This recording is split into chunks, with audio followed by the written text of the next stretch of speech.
খালেদ সাইফুল একবারে বলি যে একেবারে ভারতীয় অনেকগুলো পেজ থেকে ভার্চুয়াল সাইটগুলোতে এখানে একটা গণমাধ্যম রিপোর্ট করেছে যে মানে হাদিকে হত্যা চেষ্টার পর শুটারকে নিজেদের এজেন্ট দাবি করে অনেকগুলো পেজে, যদি এগুলো পেজে হয় না, অনেকগুলো পপুলার পেজ থেকে ভারত থেকে পরিচালনা করে সেই পেজগুলোতে একেবারে উল্লাস প্রকাশ করা হয়েছে।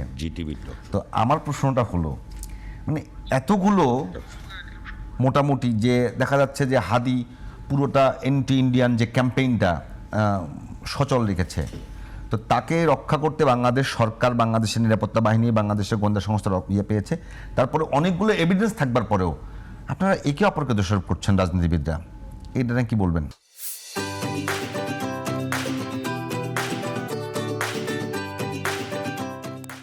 আমরা তো দোষারোপ করছি না, আমরা তো ঐক্যর কথা বলছি।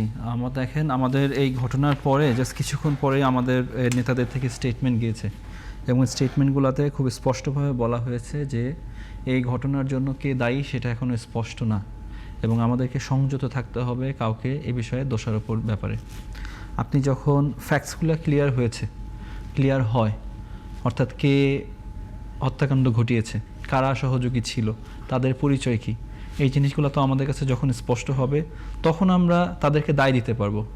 এটা স্পষ্ট হওয়ার আগ পর্যন্ত কাউকে দায় দিয়ে দেওয়ার চেষ্টা এবং সেখান থেকে রাজনৈতিক সুবিধা অর্জনের চেষ্টা, এটা তো একটা নোংরা খেলা এবং এই নোংরা খেলাটা শুধু যে নোংরা খেলা পর্যন্তই থাকছে তা না, এটা আমাদের যে জাতীয় নিরাপত্তা সেটাকে হুমকির মুখে ফেলে।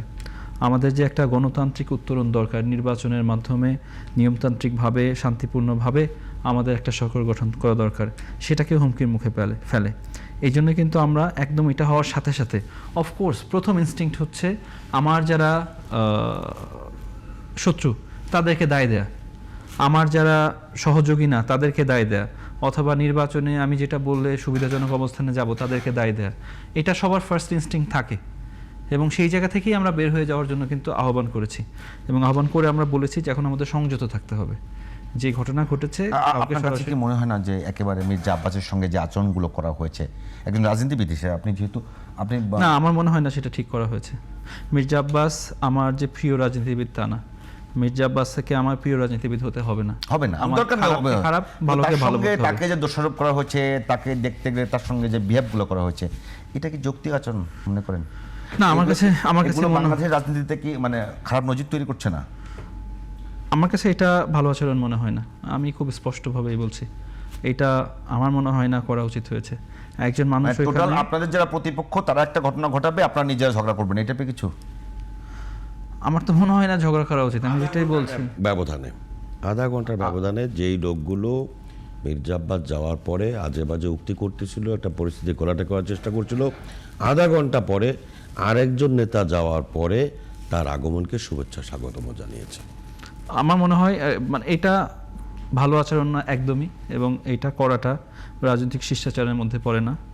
এবং এইটা আমাদের দেখবেন আমরা অনলাইনে শুধুমাত্র অফকোর্স আমরা তো নাম বলে জামাত, আমি আমার জায়গা থেকে খুব বেশি মন্তব্য করার সুযোগ নেই। তো আমি এখন পর্যন্ত যে কথা বলি, এখন পর্যন্ত যে ফেসিবাদ এখান থেকে সরে গেছে তাদের মূল শত্রু হিসাবে আপনাদেরকে দেখা হয় এবং তারা সেটা প্রকাশ্য করে, মানে এবং সবচেয়ে বড় কথা তা আপনাদেরকে সবচেয়ে বেশি ইয়ে করে। এই যে আপনারা রিস্কের মধ্যে আছেন, এখন আওয়ামী লীগের যে গোপন ভার্চুয়াল গ্রুপ আছে সেখান থেকে বলা হচ্ছে যে 80 জন শুটারকে পাঠানো হয়েছে।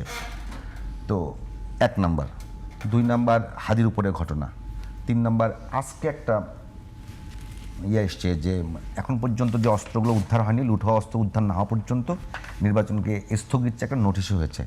মানে আমি এই সবগুলো মিলিয়ে যদি বলি, আপনারা কি মনে করেন যে আগামী নির্বাচনে প্রার্থীরা নিরাপত্তা পাবে? আগামী নির্বাচনে প্রার্থীদের নিরাপত্তা নিয়ে অনেক বড় প্রশ্ন আছে এবং আপনি যেটা বলছেন আমি ওটা বলছিলাম এটা কিন্তু প্রকাশ্য, একেবারে প্রকাশ্য, এবং আমি এইটার সাথে সংস্কার নিয়ে আলোচনা হয়েছে, আমি দুইটাকে একই সূত্রে দেখি, একটা জায়গায় সম্পর্ক দেখি, আমি সেটা বলি। দেখেন এনসিপির যারা নেতা নেত্রী আছে তাদেরকে কেন তারা একদম প্রথম এবং ঘোরতর শত্রু মনে করে? কারণ এনসিপি যে ফ্যাসিবাদের যে স্ট্রাকচার ছিল সেই স্ট্রাকচারটা বারবার ভেঙে ফেলার কথা বলছে, শুধুমাত্র তাদেরকে বিতাড়িত করা না, আমরা বারবার বলছি ফ্যাসিবাদের স্ট্রাকচার জুডিশিয়ারিতে বিভিন্ন ইনস্টিটিউশনে যেখানে যেখানে আছে ওইখান থেকে আমাদের সরিয়ে ফেলতে হবে। তাহলে যখন ফ্যাসিবাদের স্ট্রাকচারে যারা এখানে আছে তখন দেখছে যে রিমেইনিং অংশগুলো আমরা যখন ভেঙে ফেলতে যাচ্ছি তখন আমাদেরকে একমাত্র শত্রু হিসেবে বলছে। এটা কেন বলছি? আমরা বারবার বলছিলাম না যে নির্বাচনের আগে আমাদের সংস্কারটা প্রয়োজন? এই সংস্কারের ক্ষেত্রে দেখেন, এই যে এইরকম করে সরব আওয়াজ, এটা জামাত এবং বিএনপি তোলে নাই। আমরা আশা করেছিলাম ওনারা এই বিষয়ে সরব হবেন, একদম স্ট্রাকচারালি ধরে ধরে দেখবেন যে কোন জায়গায় আমাদের ফ্যাসিবাদের রেমন্যান্সগুলো আছে এবং সেই জিনিসগুলোকে আমরা কীভাবে মূলোৎপাটন করতে পারি।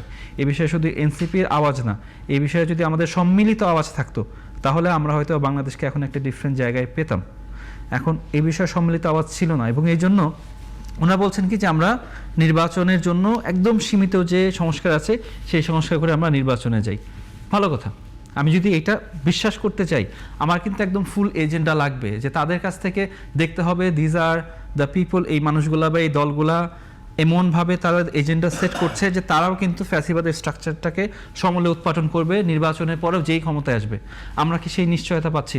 না। আমরা তার আগে বিভিন্ন জায়গায় নির্বাচনী প্রচারণায় আমরা কিন্তু বড় দলের বড় নেতাদেরকে শুনছি যে এখানে তাদেরকে আমরা সবাইকে মাফ করে দিব, আমরা কাউকে ধরবো না, আমরা সবাই একসাথে মিলে কাজ করতে চাই।